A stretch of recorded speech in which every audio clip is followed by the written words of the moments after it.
You're listening to the Packernet Podcast Network. With threats to our nation waiting around every corner, adaptability is more important than ever. When conditions change without notice, quick strategic thinking is crucial. And with obstacles consistently impending, determination is essential in overcoming them. It's this willingness, decisiveness, and resilience that sets Marines apart. With our fighting spirit, we don't just fight battles, we win them. Marines are the constant our nation counts on to fight the unknown. And through adaptable problem solving, we do just that. Learn more at marines.com. You're a podcast listener, and this is a podcast ad. Reach great listeners like yourself with podcast advertising from Lips and Ads. Choose from hundreds of top podcasts offering host endorsements, or run a reproduced ad like this one across thousands of shows to reach your target audience with Lips and Ads. Go to lipsandads.com now. That's LIBSYN ads.com. The power sweep actually is the lead play in our offense. Yes, a YN or a tight end to open up somewhere between 6 feet and 9 feet. Get an isolation with the linebacker. Become a tackle to take the defensive end if he's over him. If he's not, to drive down on the first man to his inside. If the YN has the linebacker taken out, he cuts inside. If the YN has the linebacker in, he comes all the way around. If you look at this play, what we're trying to get is a seal here and a seal here, and try to run this play in the alley.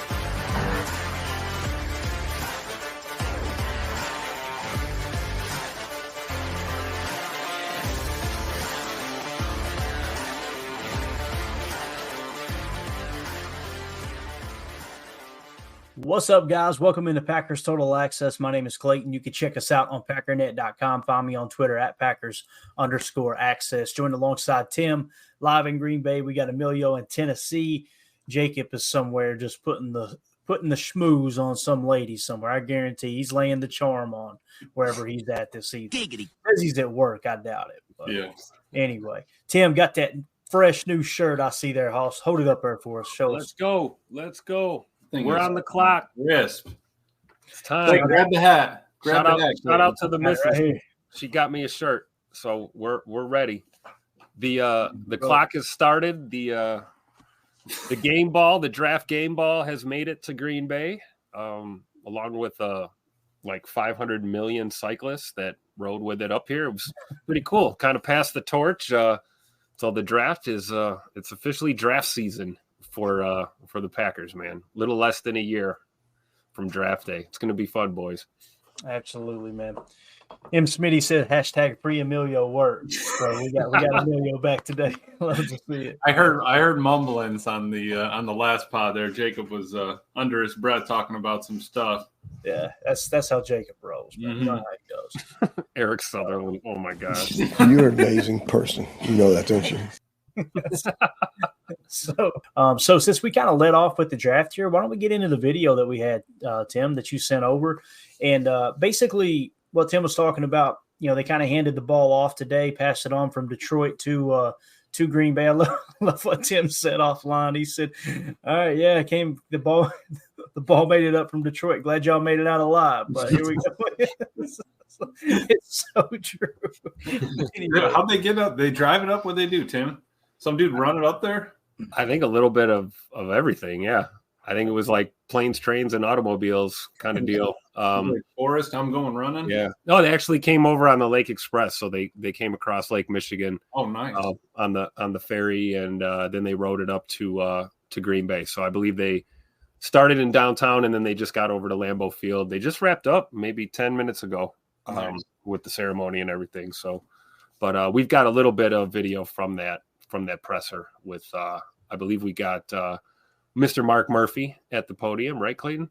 Yes, sir. We skipped ahead to what Mark Murphy had to say. This was about 10 minutes long, so it should shave it down to about 6 or 7 minutes. So, just kind of settle in. Let's see what Mark Murphy had to say about the draft coming to Green Bay here. I know everybody's getting excited. Justin was texting with me and Jacob earlier today, and he's like, man, I got to get me an Airbnb set up now because it's going to go quick. I'm telling you, man.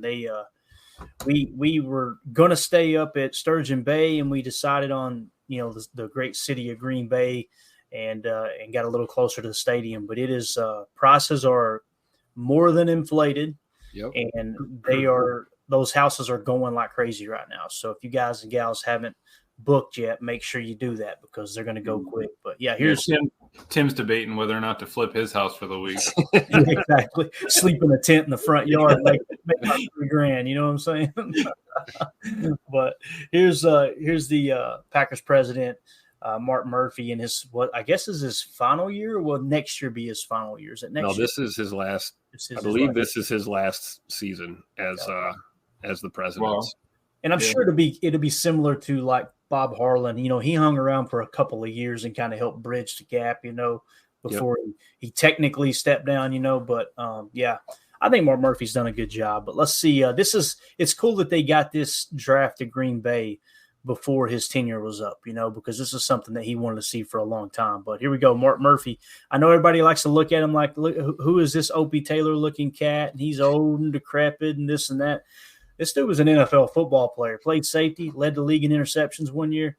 By the way, I know you'll hear other podcasters talk about how he doesn't seem intelligent. This dude is very, very, very, very successful in everything he's touched his entire life. But here we go. President of the Packers, Mark Murphy.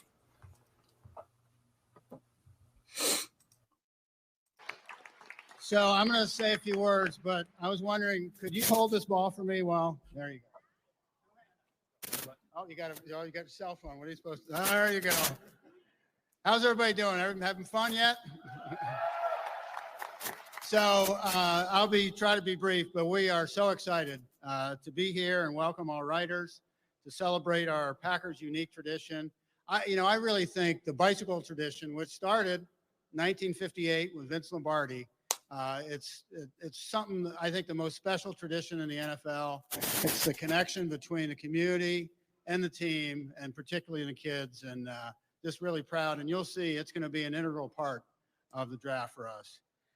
As Jeff mentioned, we're so honored to host the NFL draft here in Green Bay and to represent not just Green Bay, but the entire state of Wisconsin. I want to give special thanks to Commissioner Goodell, who had the faith and the confidence in us. Jeff Miller.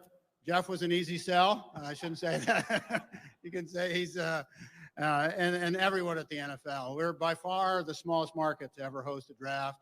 But as Jeff said, we have an awful lot of great things going on. I think this will be probably the best draft ever held.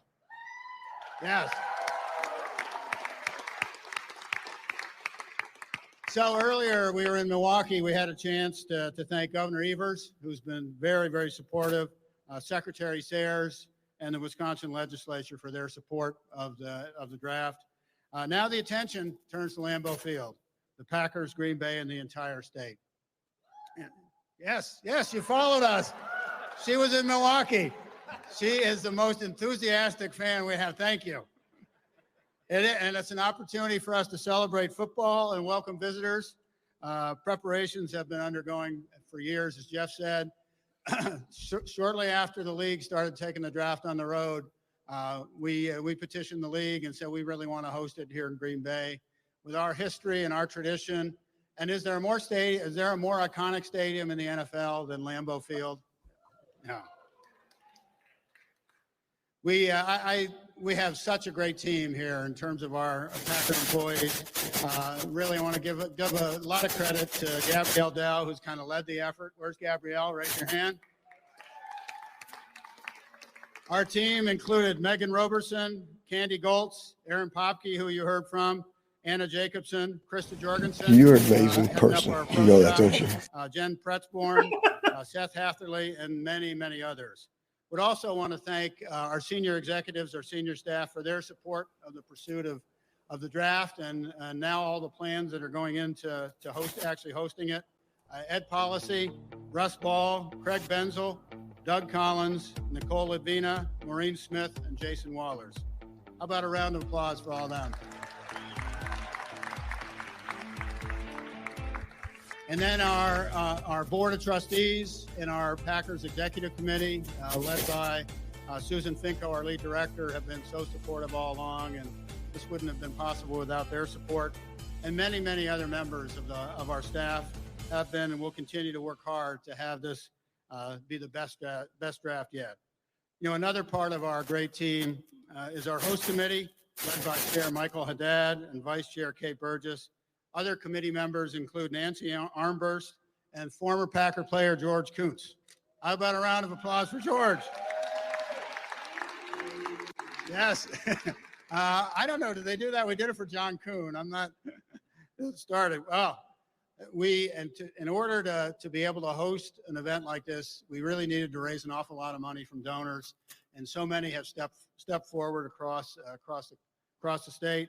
Do want to give special thanks to Delaware North, great concessionaire, Kohler Company, wonderful hospitality company, obviously not far from here, Myron Construction, Oneida Casino, Associated Bank, Aaron's, make sure you don't drop that, all right. Aaron's Company, Bellin Health, Bellmark, Bergstrom Automotive, Festival Foods, Green Bay Packaging, Snap Pickling Company, and Schneider Trucking. How about a round of applause for all of them? And Packer Fan Total Access. We also want to thank the team at Discover Green Bay. They were at every stop. They started in Milwaukee, and they went the entire way with all the bikers up to here. Where's Brad Toll? Brad, thank you, Brad.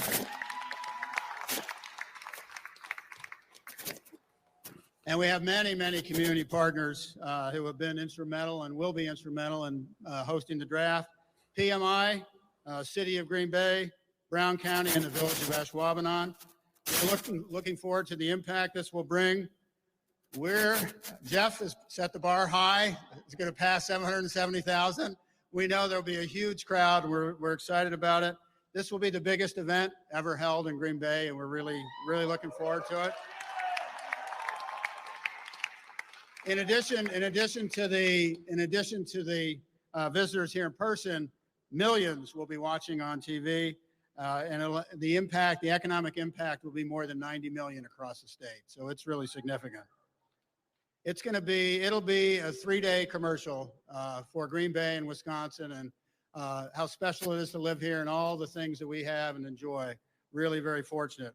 Also want to give a lot of support to the Green Bay Brown County Stadium District. They've been very supportive entire process that we've gone through.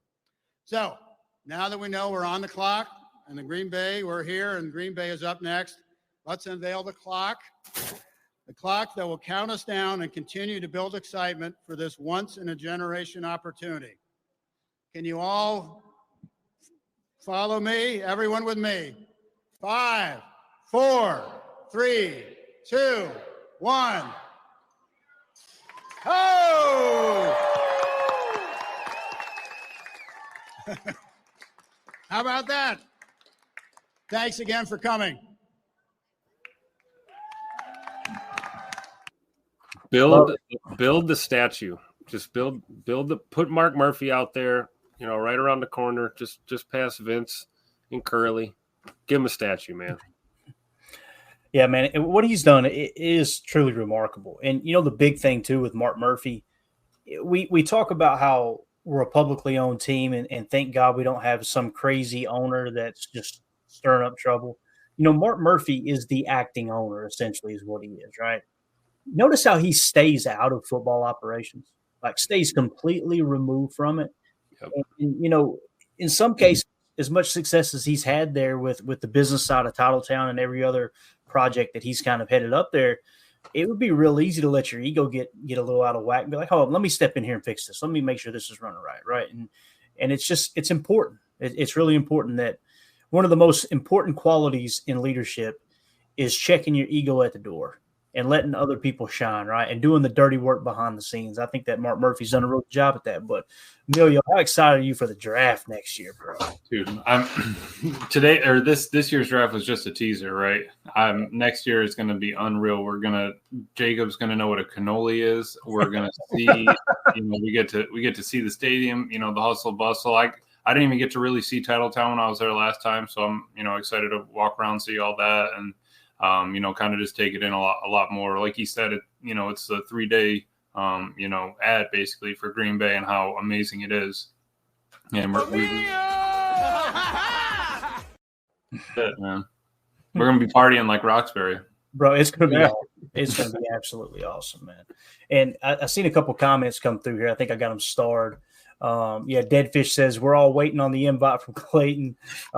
Here we go. CJN says PTA Posse meet and greet April 2025 in Green Bay. Let's go. We need to make that happen for sure, and we can do it a number of different ways. One way, obviously, we can just kind of meet up around the stadium somewhere and, have a daddy soda or two, a couple brats. I'm sure there'll be some tailgating going on, all that good stuff like it always happens in Green Bay. But another thing I think would be cool, how cool would it be if we could all, there may be 5 of us, there may be, 30, I don't know. Maybe we could meet up at Curly Lambeau childhood home. That would be really cool. Take a picture out front of that or something and then head over to the stadium. I think that would be awesome because you guys know I'm a history nut. But, yeah, we're all definitely going to get together for sure.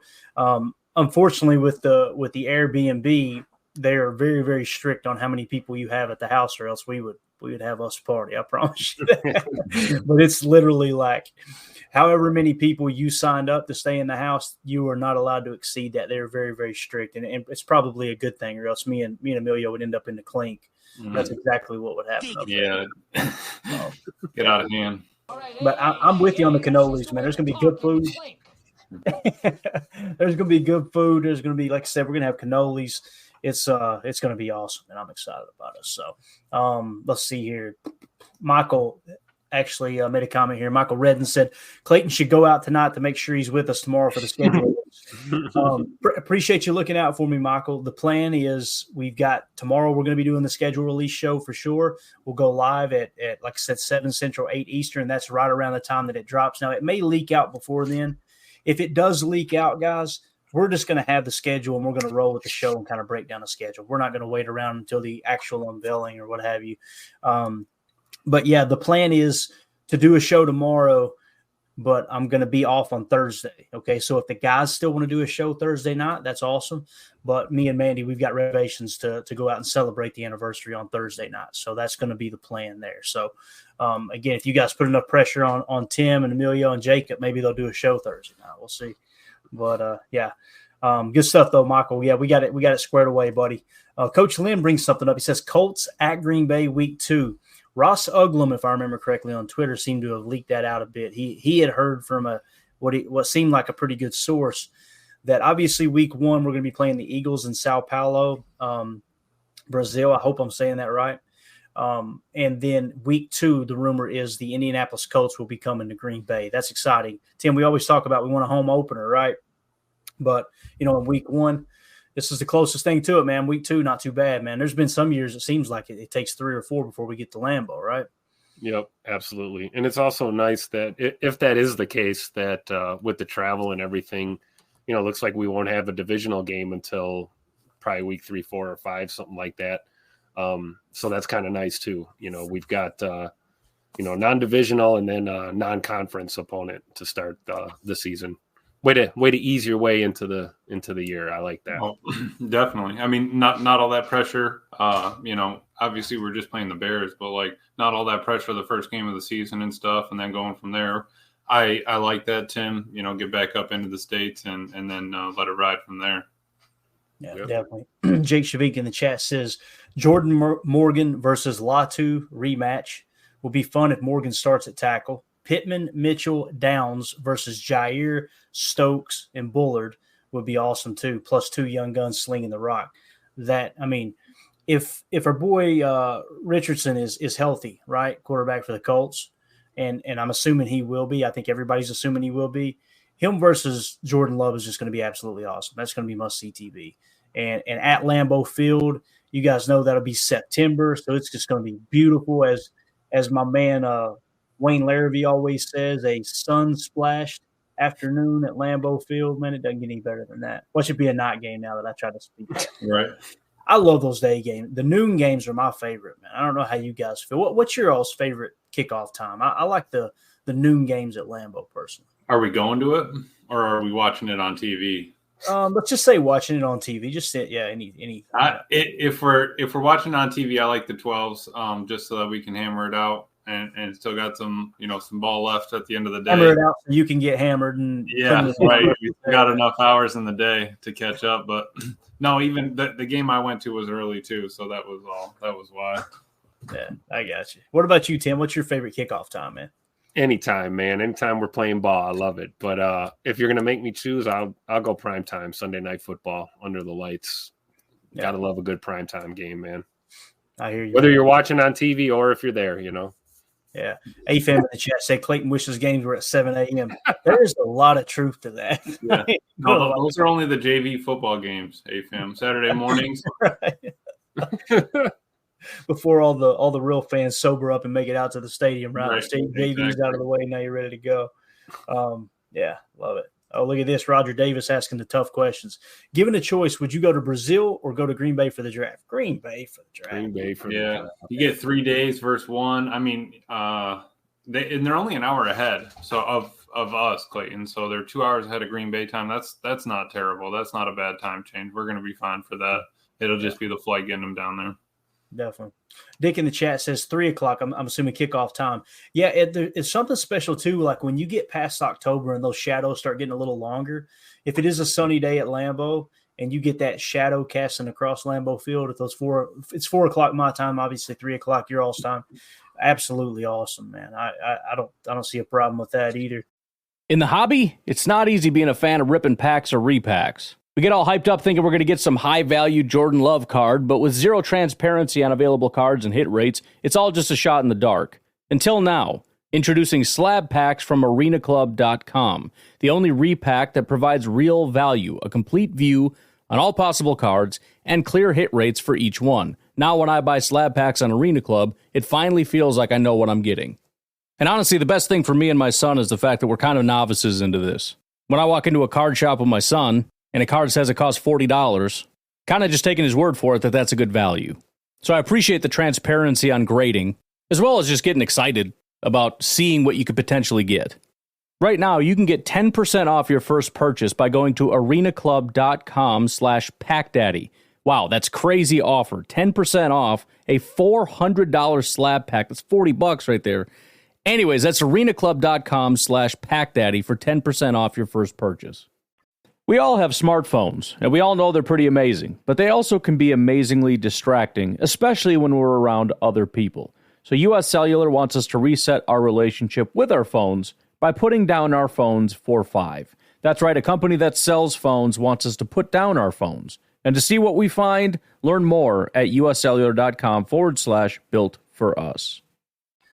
You're a podcast listener, and this is a podcast ad. Reach great listeners like yourself with podcast advertising from Lips and Ads. Choose from hundreds of top podcasts offering host endorsements, or run a reproduced ad like this one across thousands of shows to reach your target audience with Lips and Ads. Go to lipsandads.com now. That's LIBSYN ads.com. You're a podcast listener, and this is a podcast ad. Reach great listeners like yourself with podcast advertising from Lips and Ads. Choose from hundreds of top podcasts offering host endorsements, or run a reproduced ad like this one across thousands of shows to reach your target audience with Lips and Ads. Go to lipsandads.com now. That's LIBSYN ads.com. It's funny here. AFM says Tim sings along with the Sunday Night Football song. It's funny you say that because I sing it all day long on Sunday. Been waiting all day for Sunday night, baby. We sing it all the time. It's cringe. It's so cringe that we've just accepted it now, Yeah. Yeah. God, I can't wait for football season, man. It's going to be here in the blink of an eye. Let's hit a little bit of news real quick. We didn't cover this yesterday, but the Green Bay Packers claim Spencer. I don't know how to say the last name. I'm assuming it's Wage off waivers from the San Francisco 49ers. So they pick up what's been described in a 4-3 defense as a defensive end. Maybe he can play some interior as well. Thick. I bet he is thick. I was going to try to go get the PFF grades. Couldn't. There's no PFF grades on him. I guess he hasn't played a single snap at the NFL level to the best of my knowledge. Tried to go back to the consensus big board. He didn't register on the consensus big board in 2023 when he was drafted. So this is just one of those guys, just kind of a camp boy, right? someone that might have a chance to make the practice squad, I would imagine. But nonetheless, this is the guy that pretty much replaced Trent Jones, Tim, that we talked about. Trent Jones obviously sounds like he's going to temporarily retire, at least, for the time being. So we'll see, though, man. One of the best defensive lines in football is San Francisco. So if they felt like, hey, this guy was worthy of being on the roster or even, carrying him onto their practice squad, it says a lot. It's kind of like quarterbacks in Green Bay for all those years, always had a solid starting quarterback. Seemed like teams always had their eyes on the Packers quarterback room from the backup standpoint. So what's he, 6'5", 282 off NDSU's website when he was a senior. So thick. He came from NDSU. Probably knows Christian, so they're hanging out now. Went to the Hula Bowl in 2023, and some first team, second teams. So I mean, he can play football, right? Heck yeah, dude, love it. So we'll see what happens, man. We'll see if he can fight his way onto the roster, or at least, like I said, land on that practice squad potentially. Other news too. Matt Schneidman tweeted out: Packers signed rookie draft picks Marshawn Lloyd, Tyron Hopper, Evan Williams, Jacob Monk, Katan Oladapo, and Travis Glover. Only Jordan Morgan, Edgerrin Cooper, and Javon Bullard are left to sign. So I actually went and looked at the someone else had said that our boy Kalen King had signed, and I went and looked that up just from a contractual standpoint, and he was showing on Spot Track. And he was showing it like $800,000. Look at Emilio over with that jug. Got to stay hydrated. Emilio reminded me to drink my water over there with that power chug on there. Dude, even with the overcast, man, you sweat like crazy now. It's unreal. Got to stay hydrated. So I know some people, I don't know why, but some people get stressed out every year when rookie contracts aren't signed yet. And it's like, bro, they're going to get it done. It's all slotted now. It's just some of the verbiage in the guaranteed money on the backside, that type of thing. So don't stress yourself out over that. They're going to get done. Right. Mm-hmm. And it typically falls most of the time. It starts, in the very last round of the 7th round picks and works its way backwards to kind of get everything ironed out. Cause those later round picks, much easier to get that contract hammered out for sure. So, and it's just there for us to talk about something different each day. Like, we'll give them a couple picks today to talk about, a couple tomorrow. Yeah, definitely. Jordan Morgan next week. We'll be fine. AFAM in the chat said Tim changed his phone texting alert to he's thick. Damn. We need to make that happen. Thick. You imagine this one. Miss Green calling him. He's thick. Oh. He's thick. He's thick. You guys. You're an amazing person. You know that, don't you? The way he puts his head down, he can't keep a straight face as he says it. For those of you may be kind of new to the show and you hear Rich Bisaccia say that. That was from a presser where Jason Wilde asked him a question. You guys know Jason Wilde. I personally like Jason Wilde. I think I love his show. I love him and Tausch. I love the fact that they bicker like an old married couple. It's just good radio to me. But the big thing about Jason Wilde, and people give him a hard time over it, his questions are so long. And look at Tim raise his eyebrows. Like he'll ask a question, and we've imitated it several times. It's like, Rich, when you got to the stadium this morning before the sun came up and heard the birds chirping, you think about a new season about to get underway, and then you put your car in park. Yeah, all these new rookies, and you have to back up for a second probably and think, I got to make sure my car's in park. Gotta get out of it. You're an amazing person. You know that, don't you? So that's how he asks questions. And he'll hit them with like a 3-second question. He did that. He pulled that. He was talking about a white buffalo and all. I would have thought he was on acid if I didn't know Jason Wilde. I thought he was tripping out asking the question. But the fact that Rich Bisaccia responded with, you're an amazing person, right? Like he just wanted to take a second to go, okay, Jason, yes, we all know you're special. Mm-hmm. All right. You feel comfortable? All right. He said asked and answered? He was like, you asked and answered it for me. Yeah. Exactly. Oh, Coach B, you're the man. We're closing in, though. We'll have to get one for Matt soon. We got one. That isn't Jason Wilde hate. I'm being dead serious. He's covered the team since like '96, I think. Everyone's got their own quirks. Everybody in that media room, Like, listen to my voice if you don't believe it. Everybody's got their own quirks. It's true. Yeah. Anyway, let's do this. Which route would you guys rather take here? Would you rather have a flashback to November 5th, 1989 on a game winner at Lambeau Field, or would you like to start with Daniel Jeremiah and Bucky Brooks breaking down a little NFC North talk? Which would you guys like to see first? That's up to Tim. I probably have never seen it. See, I was going to defer to Emilio. What do you think, Emilio? What do you want to see? Did you say Tim? Oh, I said it's got to be Tim because I've probably never seen the '89 one. I'll be honest. Yeah. Well, then let's get let's do that one then, Clayton. Let's get this young whippersnapper up to speed here. Awesome. So you guys know the 80s were kind of a rough time for the Packers, right? And 1989, though, if I remember correctly, they actually finished 10-6, right? So they had a solid year. Don Mikowski, the Magic Man, was the quarterback, obviously. Tony Mandarich was on this team. You guys know some consider him as one of the biggest draft busts. We had him on the show. He got to tell his story and just how he overcame addiction and all kinds of stuff. Just a really, really cool guy once you get to know him. Very, very misunderstood in my opinion. But he's on this team. Sterling Sharp on this team. You had some studs there, and you're about to step into the 90s. Obviously, you're just 3 years out from Brett Favre arriving in 1992 and the team completely turning around. But this was pretty cool. This was a 4th and goal situation, game on the line, Packers-Bears at Lambeau. Keep in mind how bad the 80s were. And I want you to listen to how loud this stadium is too. But there's a little bit of controversy, as Tim pointed out when we were chatting offline. He remembered this immediately. When I said the date, he said, "Oh yeah, that was the replay game." Like all the diehards know. Let's check it out, man, and take a second to appreciate the nostalgia. And there's no nostalgia for Emilio. He was still crapping yellow when this game was played. But it was just the TV broadcast. It's so cool, man, to kind of go back in time and see how far things have come. But here we go. November 5th, 1989. It may come in a little hot. I'll try to get the volume down so it doesn't bust everyone's eardrums. Here we go.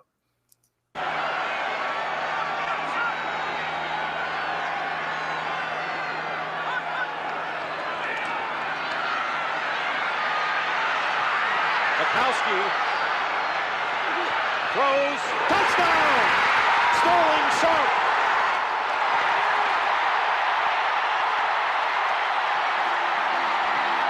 But a penalty marker is down. Mikowski was over the line of scrimmage when he let it go. And are they going to be disappointed here? Lindy Infante knows it.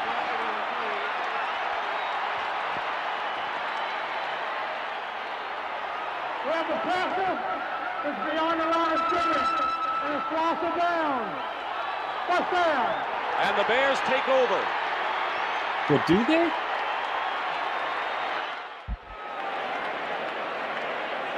Are they going to huddle up?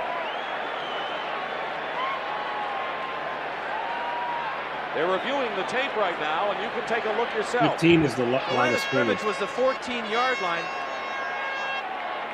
And I don't know.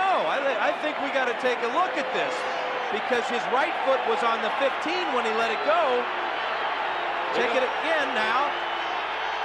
Remember, the 14-yard line is the line of scrimmage. He approaches the 15. There's the pump fake. Oh, that's a good play. That's a touchdown. Well, the game will hinge on this call. Pure and simple. Watch this right foot.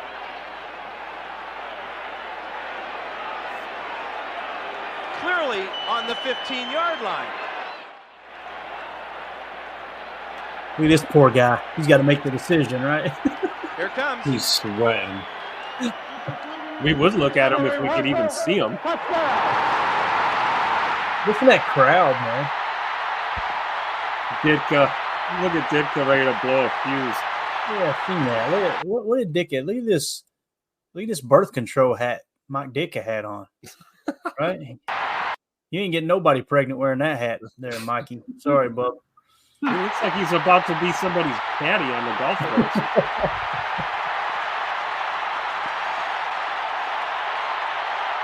Yeah. I remember this. I love it. Tim Harris, one of my favorites. There you go. Now Jackie has to be successful on the conversion to break this tie with 32 seconds to go. Money. And he does.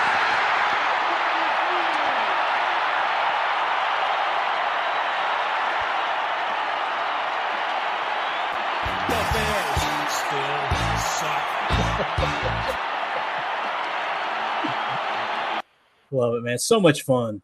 So much fun to go back and watch some of those old games. I'm telling you, it's my favorite thing to do in the evening, settling down for the night. Just go to YouTube and type in a random year and type Green Bay Packers, and you'll get a highlight reel or you'll get a full game.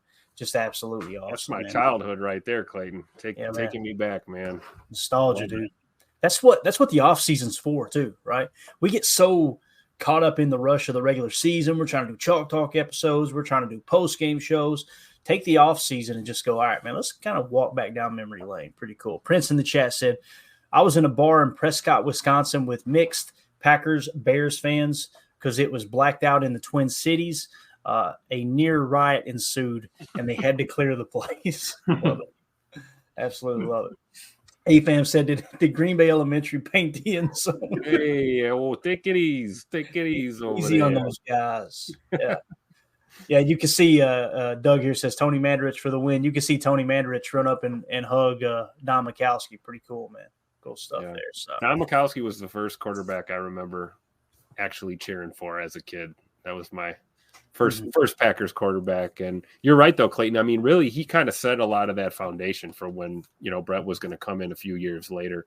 A lot of that pack his back. Really, Brett gets a lot of credit for that, but really it was the Magic Man that really got people excited again about football in Green Bay for sure. Yeah. Yeah, definitely, man. And you probably were too young to remember Lynn Dickey like in real time, right? I mean, obviously we all know who Lynn Dickey is, but Lynn Dickey kind of bridged that gap to Don Mikowski. And then, of course, Brett Favre comes in when Don Mikowski hurts his ankle, and the rest is history. But Emilio, what do you think, man? It's a little bit nicer watching these games in HD nowadays, right? Yeah, I mean it is, but it reminds me of playing the old Maddens, Right. Honestly, the text on the screen, the clock, just all that stuff is awesome.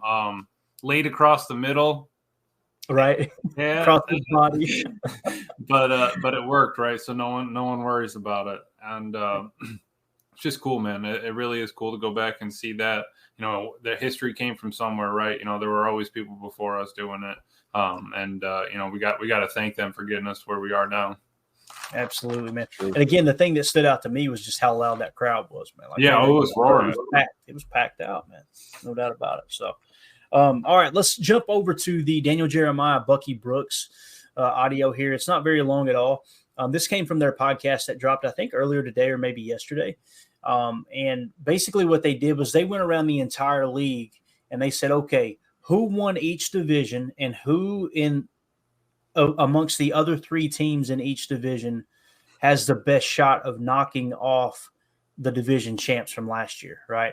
So essentially what they're talking about when they get to the NFC North here, and that's the clip we're going to play, is the Detroit Lions winning the division. Who has the best shot of knocking off the Detroit Lions? Is it the Packers, the Vikings, or the Bears? And it's a unique way which Daniel Jeremiah and Bucky Brooks always do an excellent job at this. They find unique ways of keeping you engaged. And basically what this is an NFC North preview, but they did it from a perspective of, all right, who's closest to catching the division winners? I really like how their minds operate. But here we go. These are two former scouts, right? Bucky Brooks, I believe, actually played for the Green Bay Packers for a very short stint. Daniel Jeremiah was a quarterback at Appy State, just about 45 minutes from where I'm located right now. He went on to be a scout for the Baltimore Ravens. So these guys know ball, right? Let's see what they had to say about who in the NFC North have the best shot of knocking off the Detroit Lions. The North Lions 12-5. This is I think if you're going to say the most intriguing division, the one that I'm going to have my eye on more than any other, at least at the beginning of the season, I am fascinated by Green Bay, Minnesota, and Chicago for all different reasons. But I think this is similar to the AFC North. So both the North divisions here, I think, are very compelling. But based off the roster changes, the free agency period, as well as the draft, Packers, Vikings, Bears, who are you buying there? Whoa. I'm going to say with the team. I'm going to go Pack, go. I'm going to go with the Pack. I'm going to go with them because of the quarterback, Jordan Love, playing really well. Josh Jacobs coming over. I'll say this may be unpopular, but Josh Jacobs to me is an upgrade over Aaron Jones. He gives them a legitimate threat in the backfield, a legitimate rushing champion type threat where you have to game plan. He also can catch the ball out of the backfield. To me, he gives them a more physical presence. And this team's ability to play 12 personnel with a revolving cast of playmakers around that on the outside, all those young wide receivers. The one thing that I know, those two tight ends, Luke Musgrave and Tucker Kraft, they're going to be legitimate. They're going to be problematic. So I love that. I like Jeff Hadley taking over the defense, see ball, get ball defense. They're going to do more. I think he maximizes the players that they have on the perimeter, more turnovers, more interceptions, and more aggressiveness. Xavier McKinney coming over helps them. I like the Packers and how they're positioned to go and maybe still the North this year. Yeah, I'm very, very bullish on the Minnesota offense. With Sam Darnold, and then whenever McCarthy ends up taking it over, if that happens this year, next year, I don't know, we'll see. But I just think the pieces are all in place there, including with a great play caller, that offensively they're not going to skip a beat. So I'm bullish on them offensively. The Bears defensively, all the makeover here on the offensive side of the ball, but the defense should be really, really good. I'm excited about that, especially that back end of their defense. Linebackers, secondary is really solid for the Bears. Have to generate a little more pass rush, but last year with the trade that they had, Sweat, it was a huge addition. So I love them on defense. I love Minnesota on offense. I think there's, as much as I love Caleb Williams, I think there's going to still be obviously the growing pains as you go through the year with the rookie quarterback. I think with Minnesota defensively, I don't know that they have all the horses that they need on that side of the ball. So I'm with you. I'll go with the Packers. Look, they're right there. We saw what they did in the postseason, how dangerous they are already with all these young guys. And I don't see how these guys don't get better. I mean, they're all so young. So just let that group kind of continue to grow up together. Again, they've got a good play caller as well. So I think we're in agreement on a lot of these, but I would go with the Packers. How about the South? Pretty cool, man. The big thing that stood out to me right off the bat was Bucky Brooks saying he feels like Josh Jacobs is an improvement, an upgrade over Aaron Jones, man. Kind of hurt my soul a little bit, but I hope he's right, Right. So what do you guys obviously that's what Goody thinks, right? I mean, the move speaks for itself, so time will tell, right? He said it, rushing, like a rushing champion, someone that could put 11, 12, 1,500 yards on his back and be fine doing it, right? If Jordan Love's in a slump, hand it off 25 times to him, and let's roll. Marshawn Lloyd has the change of pace back, and then you bring in the hammer, driving the tractor to finish it out. So I'm excited to see what Matt puts together in the backfield there for sure. I think Dylan becomes that H-back. I think he becomes that maybe fills that Josiah DeGuara role a little bit this year. Maybe they utilize him a little bit more. Have you ever experienced turbulence on a flight and wondered why?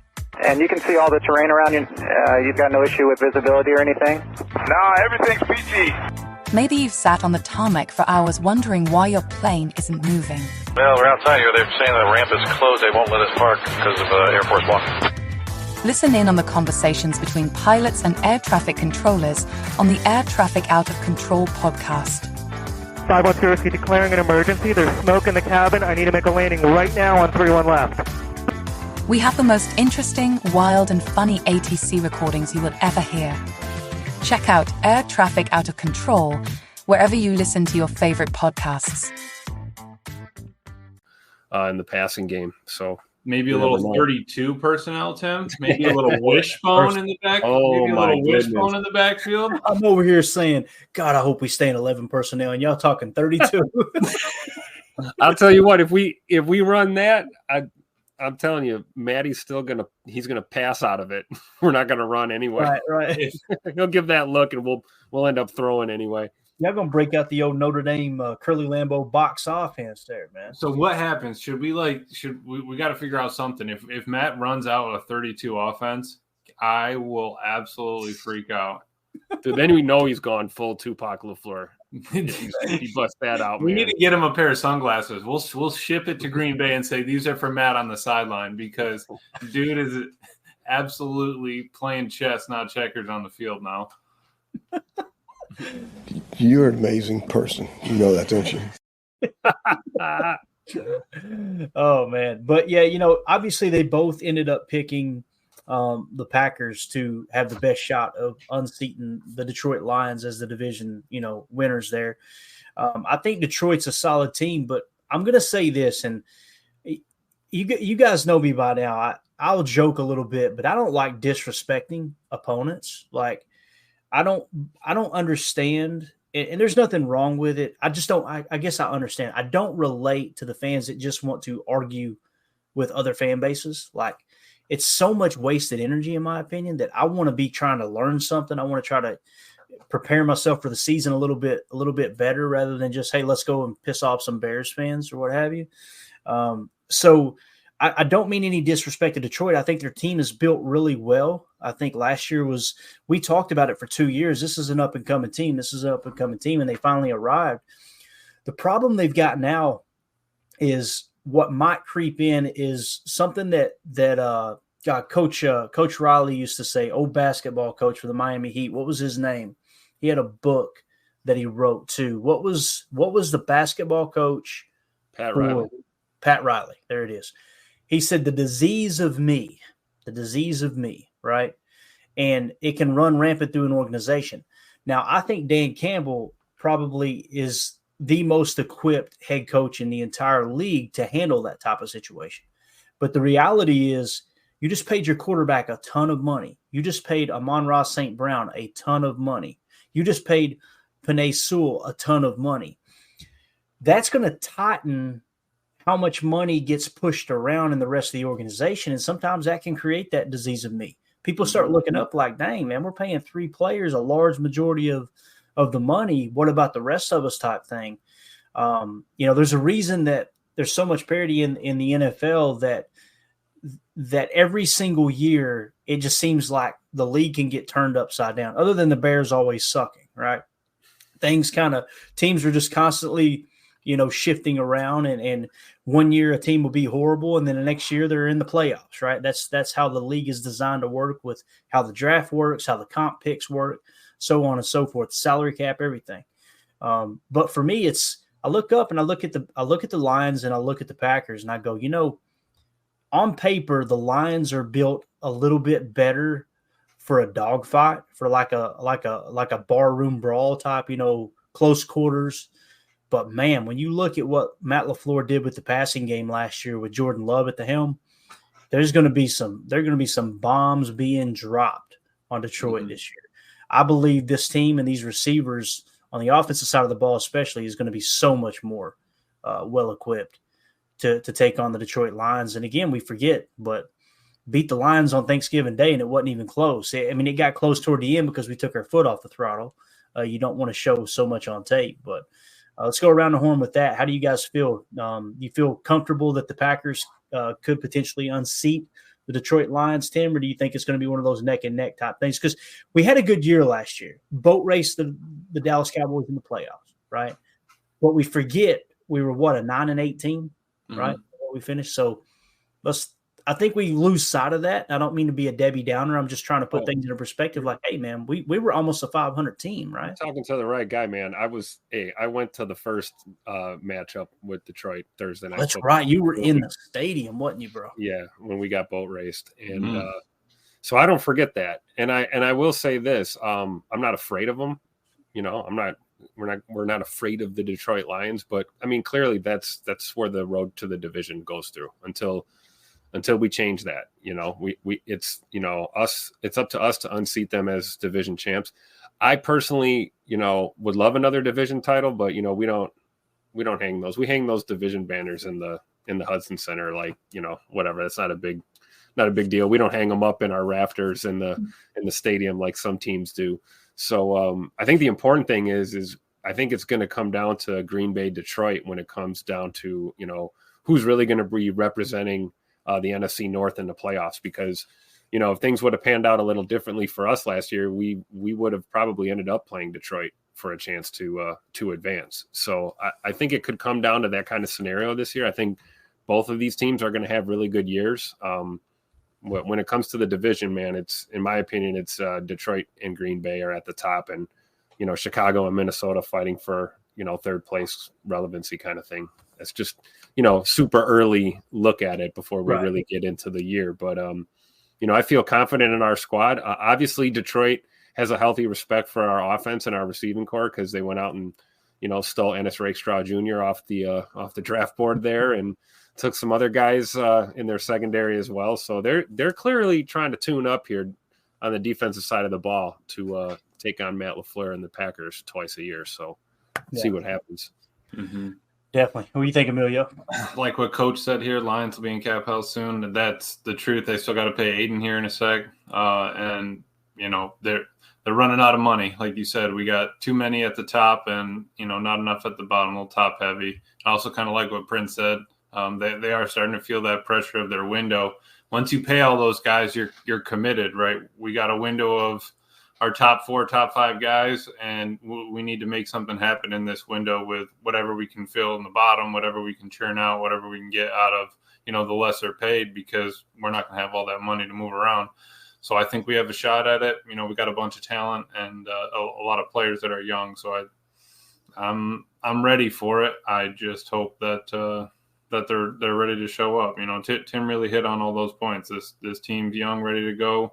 And the Lions, I don't know how long they're going to be able to hold the line. Yeah. And we know their style of ball, right? They play that Dan Campbell rough and tumble, live by the gun, die by the gun kind of football. Like Clayton was saying, they're built for a dog fight, for real trench warfare. But eventually that's hard to maintain that level throughout an entire year, and you saw Detroit, they almost did it last year, right? But they just ran out of that steam when it was all said and done. I feel like Campbell and the Lions are, their sheer aggression, tenacity. They're going to take that aggressive approach to the game. Not that we don't, but Matt LaFleur is a technician. He is an absolute surgeon with those play calls. And I think ultimately that's going to be the most fun thing to watch, right? Is our offense going up against that Detroit defense and just seeing what it's like this year. So, and you brought up a good year's point in the rearview mirror, man. I can't wait for this year. Yeah. You brought up a good point about them being gassed. What I like about what they've done is that they've bulked up and, number-wise bulked up each position so that we can have a rotation. If you're giving me 65%, somebody needs to get off the field. All right. Somebody needs to get off the field. 65%. 65%. That's what anytime up twice, it's because we hit it at the same time. You're an amazing person. You know that, don't you? That's what Hafley's going to ask out of him, right, dude? If you can't give me 110% for 3-4 plays, all right, let's go. Next, new D lineman. We get that other safety in there. I need you to be in their hip pocket the whole time. You want to be like that fly, that gnat, annoying little brother, all that stuff. That's what I think he wants to be, and we're going to be a hard hitting, fast flying defense. He wants them all to be like my boy John Money, man. Took it down the sideline, turned over with my guys, gave the football to a little kid wearing 23. Let's go. I love it. Hey, him and McKinney's got me fired up, man. There's no doubt about it. I'm so excited to see McKinney on the field. And someone jumped in my mentions earlier and basically was saying that McKinney doesn't even compare to Antoine Winfield. And I was like, who is this knucklehead? He was a Bears fan with like 32 followers. I'm like, this makes sense. There you go. Well, you had me at Bears fan. We know it's completely devoid of any logic when it comes to anything coming out. I was just like, thanks for swinging by, bub. Your opinion doesn't even matter, but appreciate you sharing it. Let's see here. Jake Walls in the chat says, today topic, if Wyatt ascends this season like we think he will, almost guarantees that we don't re-sign Kenny Clark. It depends on the price, right? That's what it's going to come down to, is how much money is Kenny Clark going to warrant, and how well does Kenny Clark play in this new 4-3 defense with a one gap a dominant one gap, I should say. We played some one gap last year. Matt LaFleur confirmed that at pressers several times throughout the season, but this is going to be pretty much predominantly one gap defense. What we mean by that is just being more aggressive. Defensive linemen will be assigned to one gap as opposed to the 34 jam front where you're playing two gaps, engage, slide left or right, hold the point of attack, and tie up both gaps. In this case, it's just going to be shoot the gap, right? Because many people think Kenny Clark has just been a nose. He's just played a zero tech, just a nose, as you can see here with the illustration. Zero tech playing right dead up on the center. That's not what Kenny's been playing the last couple of years. Kenny's been playing more of that three tech. You'll see him in some cases in a 4-eye, which means the inside shoulder of a tackle. Some people were saying that, they see him more as a 5 tech. I don't want that. But when you go to a 4-3 look, yes, depending on whether you're playing an under or an over will determine which side the nose is on. And you're probably going to see a lot of 1 tech and 2-eye with one of those defensive tackles. I want to see Kenny just continue to play somewhere between the 2 to the 4-eye, right? And put stress on the passing game, be able to attack that gap that way.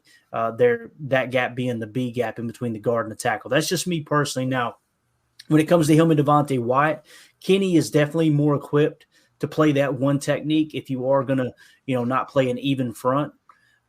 He's definitely more equipped than Devontae Wyatt is. But at the same time, I don't know. I think Coach Hafley's got a couple tricks up his sleeve. And I wouldn't be surprised to see some stunts and some games get ran here too, which on the Oladapo Chalk Talk we're going to be doing here in the next few days, seen a couple scrapes that he ran, a couple scrape blitzes, which is really cool. So you could definitely see how Oladapo could possibly play that sub linebacker position in this defense. If of course the toe is healthy and he does pick up the defense here during camp, right? Which is really cool because it's right around the corner, man. We look at the off-season schedule here again. And Jake Walls, thanks for the topic there, bub. When it comes to Wyatt, though, I know what you're saying, man. If Wyatt does step up and kind of ascend to that number 1 defensive tackle spot, then yeah, maybe Kenny is done here. But I think at the same time, if you go to Kenny and go, hey man, what do you think about $8 million per, $10 million per? And he says, yeah, I'll do that for 3 years. And only 2/3 of it is guaranteed where you could get out of the 3rd year of the contract. I'd be all about having Kenny Clark back too. He's one of those type of leaders. But nonetheless, the first week of OTAs are scheduled for May 20th, 21st, and 23rd. So obviously that's going to be next week.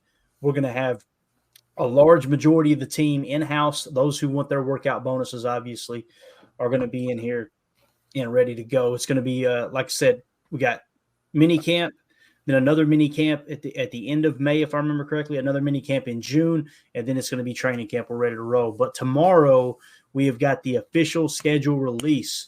So anybody who is interested in winning that Paul Hornung autographed football, the deadline is tonight midnight, okay? So if you guys are not a member of the Patreon group and you want to get yourself entered into potentially winning that football that's autographed by the Golden Boy Paul Hornung, make sure that you're a member of one of the 3 tiers of our Patreon group. And you can find that link in the description of the video, or you can just go to patreon.com/Packer Fan Total Access. I don't want anybody to get cheated out of an opportunity to win that.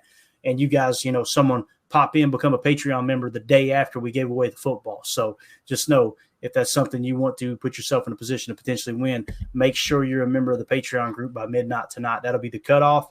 And we'll get everybody on the wheel. We're going to spin that as a celebration tomorrow, give that piece of memorabilia away. It's going to be a lot of fun. And the schedule release is going to be really cool breaking that down. Mm-hmm. You guys know what I'm looking for. I'm looking for those late season games at Lambeau. I want to know when the snow is going to be flying, who we're going to be playing.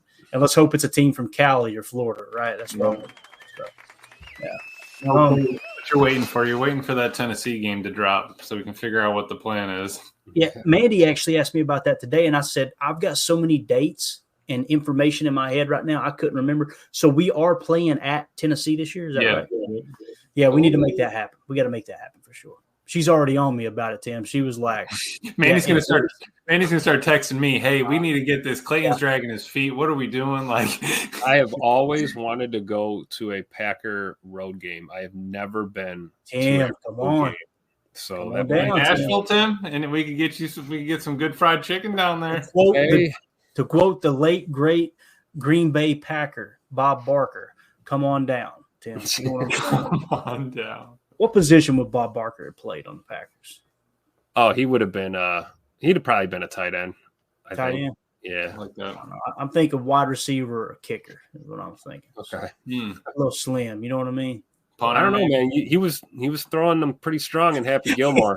I don't know. He did. He hit a mean jab, didn't Like he? he could hang out with Tuck Norris and the Loop Ness Monster. He probably fit right in with them guys, drinking Busch lattes and smoking on the stogies. He backed Happy up about 10 foot on the par 4 there, didn't he, with that jab, just working that jab all the way back. That's true. That's right. You're an amazing person. You know that, don't you? Yes, we do. Let's get out of here. Emilio, you got anything else, bub? No, I've been working on a little Excel thing I'll send to you. Just looking at the roster, but oh, nice. Let's go. Besides that, no. I just really am excited for this season, dude. And the more we talk about it, the more now that we have our our draft picks on the team, they're going to get signed. Everyone, we're going to be fine there. I really cannot wait for Halfley and Matt to just get these kids coached up and let them play. I mean, it's going to be a really good season.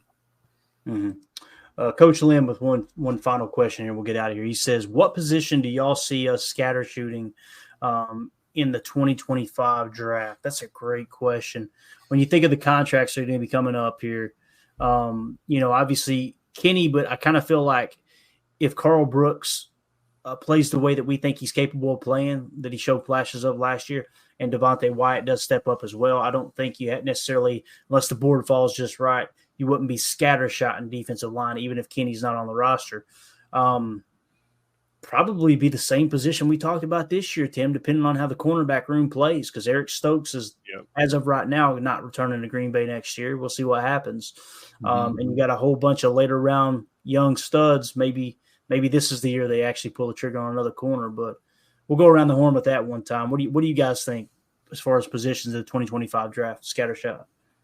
I would agree with you. I think corner. It's just, I mean, we've got some depth there, but there's still so much uncertainty. And I think, asking us this question now, that's about the best answer I can come up with. But I think as we progress and really see who these guys really are and what they're made of in this Jeff Halfley defense, then we'll see. We might leave this season going, we don't need a corner, and that'd be a good problem to have, I think. I think some guys are going to struggle embracing this switch to the 3-4 or from the 3-4 to the 4-3. And some guys are going to thrive. And I do think at the end of the day, they're all going to buy in and they're all going to do their jobs. We're just going to see, time will tell who's really going to excel. But I would say cornerback probably. Yeah, got it. Doug in the chat says cornerback, wide receiver, edge. Ty Fisher says edge and corner. Yeah. Respect Orange says cornerback, wide receiver, edge, and value O-line. M. Smitty says edge, wide receiver. Jake Shavink says start driving the Benjamin Morrison and Takario Davis train, fellas. Is Benjamin Morrison on the Notre Dame Fighting Irish? Am I thinking right? Because they've got a couple of, like, I want to say there's like 4 or 5 players that currently are sitting on the consensus big board in the top 50 right now.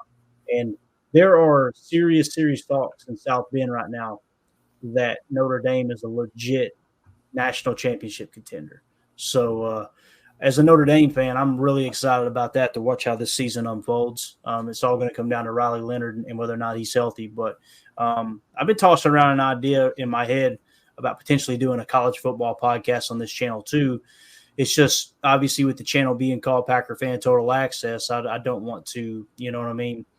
I don't want to drive people away from the Packers content, but I thought about doing some kind of college football podcast that would tie into what we do here and kind of prepping for the draft, but just give people kind of an idea of, hey, here's who you want to watch out for during the college season as far as potentially being Green Bay Packers in the future. But yeah, I may be wrong on that. Jake, confirm for me if that Benjamin Moore, actually, I'll look it up right now. Benjamin Morrison. I'm pretty sure he's Notre Dame if I remember correctly. The only other spot I was thinking, go ahead. Sorry, man, go ahead. No, go ahead. I just said the only other spot I was thinking was interior O-line.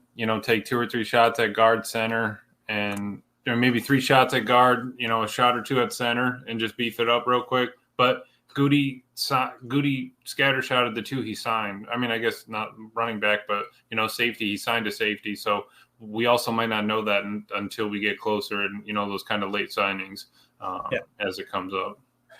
Yeah, Benjamin Morrison, cornerback for Notre Dame. He's currently sitting in the 5 spot on the consensus big board. Go ahead, Tim. What were you going to say, bub? No, I was just going to say, make sure you guys follow Jake Shavink there too, as well. It's always draft season. This is a good example of what Jake does. He's gonna give you those names early and often. That's like your go-to resource when it comes to draft prospects, and it's never too early. If there's one thing I've learned from watching Jake's content, it's that it truly is. It's always draft season. I mean, the minute the 7th round ended, we were moving forward. The ball continues to roll forward with these draft picks, and it's never too early to start. Putting a short list together or putting together a little board, and you've got the countdown is on, man. It's less than a year. It'll be draft day before you know it, and it'll be in Titletown this year. So get your boards ready. Make sure you give Jake Shavink a follow for sure. Good content always over there. No doubt about it, man. Jake is the man. All right, let's get out of here, boys. Y'all got anything else? Nothing. All right. Appreciate y'all joining me. This was a lot of fun. We covered a lot, man. We got a lot in here. I don't know what I'm going to put in the title for the pod. I don't want to be misleading, but it's going to be a paragraph for the title. Scattershot. 1989, November 3rd. Exactly. They'll be like, what in the All right. So, like I said, thanks to everybody that was hanging out in the chat tonight. You guys and gals were absolutely awesome. Tim, help me out here, bub. For those of you listening on the pod, thank you for making us a part of your day. We'll see you tonight for the schedule release party. Going to be absolutely awesome. Going to have some daddy sodas flowing. It's going to be great. So Emilio, you make sure that you're in here. You hear me? Don't you try to bail out on us. I'll try to get out of this one. Yeah, you ain't getting out of this one. and I know any day now too. Mandy's going to go, hey, we got everything booked, everything's scheduled. We're good to go for Nashville. We're going to watch the Cotton. I'm going to go, all right, y'all just tell me when and where to go. So we'll be there. But I think Jacob's going to be back tomorrow night for the schedule release party too, if I understood correctly. So It's going to be a lot of fun, man. We'll make it fun, informative, and just kind of get a quick glimpse at the opponents and when and where tomorrow. So We'll see y'all tomorrow night. As always, let's go out and be the change we want to see in the world, and go Pack Go. The power sweep.